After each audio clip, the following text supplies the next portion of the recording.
On Tuesday, CBS brings you the Kennedy Center Honors. The ceremony highlights the best of American culture. Among this year's recipients, ballerina Patricia McBride.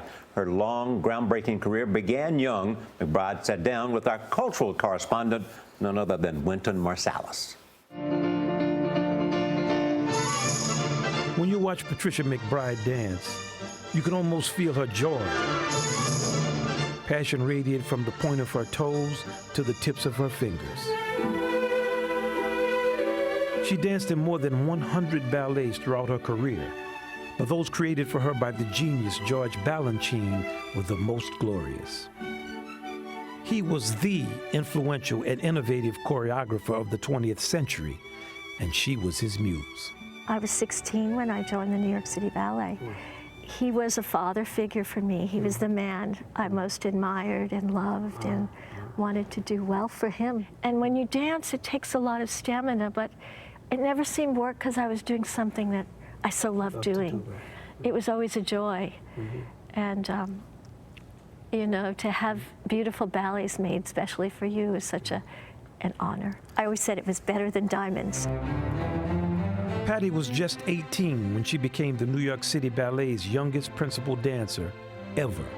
She was shy, yet tireless, her work ethic unmatched. Balanchine taught her speed and strength. And her dance partners, some of ballet's best, taught her even more. What makes a good partner? What did you learn from them? What did you give them? Well, it was extraordinary because I was 17 years old when I first danced with Edward Villella. We were both young, but I had seen him dance and he was already a star.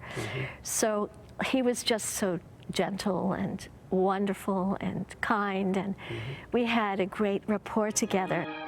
He was one of the most exciting dancers of our day. You know, here in New York City, we're very proud of our New York City Ballet, and I think you'll understand why when you watch these two. I danced also with so many extraordinary partners at the time. Conrad Ludlow was an extraordinary partner. Why? And he just was, we called him the greatest partner because he just knew what a woman's balance was. Give us some education. Well, teach all the men out here, teach us. Because what does it take to be a great partner? Just to be sensitive to your partner is communicating with her,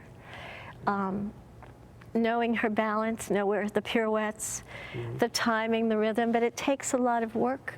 It takes two to tango. Two people have to make something beautiful. In 1970, the dashing Jean-Pierre Bonnefoux joined the company. Although they only danced together a handful of times, 3 years later, they formed Patty's most enduring partnership, a marriage, and later, a family. Give us some understanding of what's the secret, what is the magic? Well, when you're in love with someone, what could be better?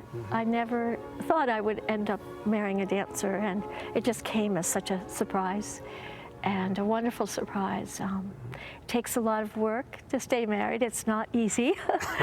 But I found my soulmate, and he's been so supportive of me all these years. That's beautiful. That looks so good. Today they partner in running their own ballet company, the Charlotte Ballet, where Patty passes on to the next generation the Balanchine fundamentals that are part of her DNA. Her dancers may only dream of achieving the heights of McBride's career, now culminated in becoming an esteemed Kennedy Center honoree. Patty, you've been honored many times. What is the significance of this award? It's one of the greatest awards one can get. I have such respect for the honors, the Kennedy Center honors. To be an artist in America and to be honored for it is extraordinary. In Europe, they really honor their artists, and you are on a very high level. And here, it's not as revered as it is in Europe or Russia or anywhere in the world. So it's especially important for the arts, and it was a dream. When you come back here, what do you think about it? Happy memories, and it looks the same. It's been more than 50 years since Patricia McBride first danced on this very stage at Lincoln Center. In her long, decorated career, she danced in 60 principal roles, 30 created just for her. When she decided to dance for the very last time, the city and company she called home gave her a farewell fit for a queen, complete with 13,000 roses. Was it traumatic for you when you realized you were dancing and you thought, I don't think I want to keep doing it? No, it wasn't at all, because I had danced 30 years and I loved what I was doing. I mean, I did it all. I had danced over 100 ballets.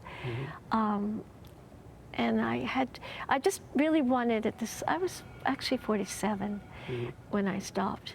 I had a life I never dreamed I'd have, you know, and it was better than any dream I could have imagined.